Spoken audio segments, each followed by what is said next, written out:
hello once again to Fetch TCG's YouTube channel. Today we're back here with Jared, who just went 4-0 at Shuffle Cup, piloting Reiju. So Jared, tell us your matchups and overall what you found about the deck. Yeah, so my matchups today was first game, I'm pretty sure was Perona. I went second. I lost the dice roll. I think my opponent was quite new, so that was like an interesting matchup. Second game was Katakuri, won the dice roll, went second. Third game Katakuri, won the dice roll, went second. Last game just now was Sakazuki. I went first and lost the dice roll. And yeah, that was the matchups. In terms of the deck, I previously played a Nell and kind of was looking for something a bit different, something new just to get more used to the mechanics.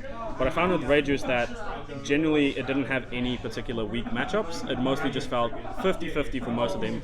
Regarding Red Purple Law and Yamato, that's a different story, but generally I just found that if I play well enough and I have the right cards, I can make it work.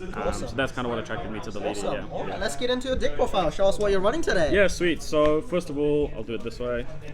So first of all, we got the Germa package. So that is the 4 baby Reiju. Yep. The 4 big Reijus. This card's great. It lets you fill up your hands so much. Knowing when to play it is really important as well. Certain matchups you're not really looking to draw cards. For example, in the Katakuri matchups, I'm not looking to draw cards because I know I can't go late game with them. Yep. So the cards I'm actually looking for the yellow matchup is this one. So this card is phenomenal into yellow, reason being that you punish them really hard for triggering. So they get to lose that card and then just add it back to hand, essentially you establishing that body and establishing it back again with a card draw with leader effect. This is obviously like cream of the crop. This card is MVP. One of the main reasons I play this deck. Yeah, as How much work did this MVP. EGG do today? Today, it definitely pulled its weight, if not all of it. And yeah, again, this is just top tier. Playing this on turn 2 if you go second with stage is just fundamentally like flawed sometimes. Just decks don't have an answer to it. Maybe Sakazuki or Moria, but it's just crazy. Next up, we have 2 Judge.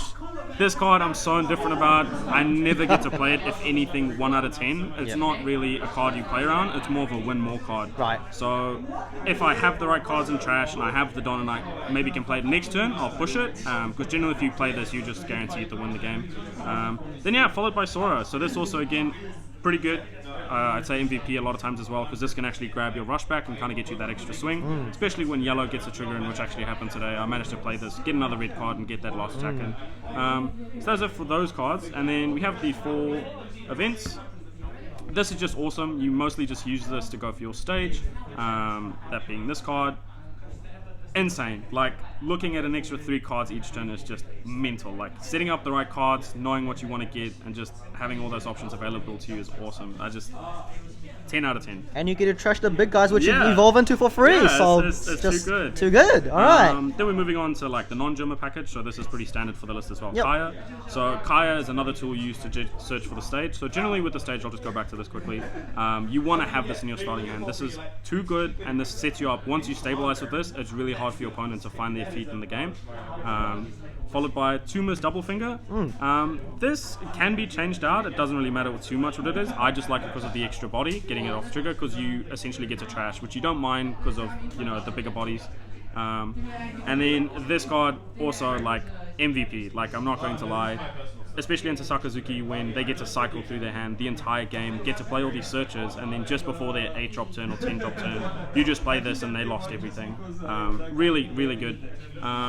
And then my personal forte cards, so people generally play the Green Ranger. I find it's alright, but I kind of never want to take it, so I actually chose to play Queen. Again, still testing it out, but I find it's really good. The fact that I can still cycle and try and get that stage, it's essentially a draw 2 trash one and then draw another one, is just awesome. Really hard for my opponent to get rid of because they have to play Reject in the yellow matchup, and it's a really annoying body for blue to get rid of as well. And then lastly, this is just too good for me. I love the 1-cost 4K counter events. So many times with this deck I find I just need one more turn just to close out the game, and this just does it. It's just, you can bluff it. Once your opponent knows you actually run these cards, you can leave Don up maybe 2 turns in a row, just kind of bluff it, and eventually they'll just fall for it even if you don't have it. And yeah, that's the deck list. Yeah. Awesome. Thank you. Sweet. Once again, congrats on your win. Thank you. Catch you later.